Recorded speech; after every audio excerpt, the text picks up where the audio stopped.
Okay, I'm going to read Spaghetti with the Yeti. A boy called George had an excellent plan to go and discover the Yeti. He put in his backpack a warm woolly hat, a map and a tin of spaghetti. Slowly George climbed up a steep mountain path in search of the mythical beast, when he stumbled straight into a monster who was eating a sumptuous feast. "Hooray!" shouted George, "I knew you'd be here. I'm sure that you must be the Yeti." The monster stood up with a ferocious gaze. "Are you crazy?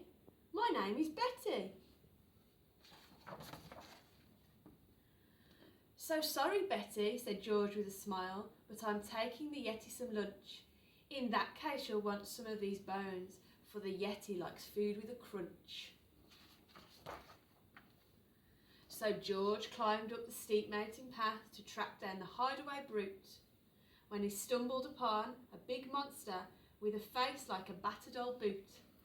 "Yippee!" shouted George, "I've tracked you down now. I've been searching so long for the Yeti." The monster glared down with the angriest growl.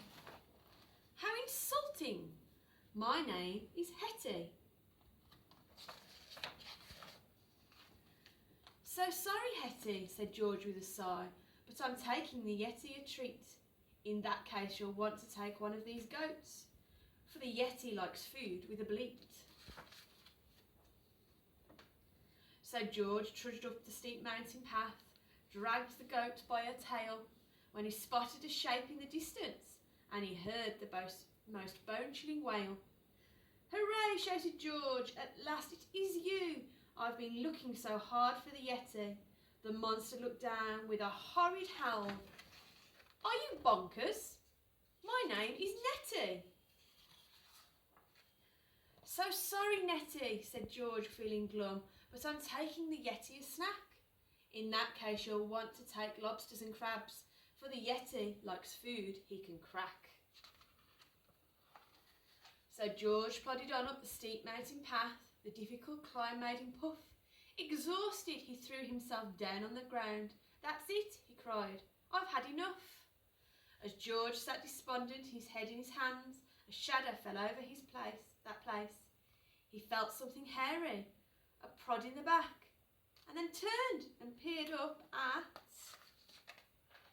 a face.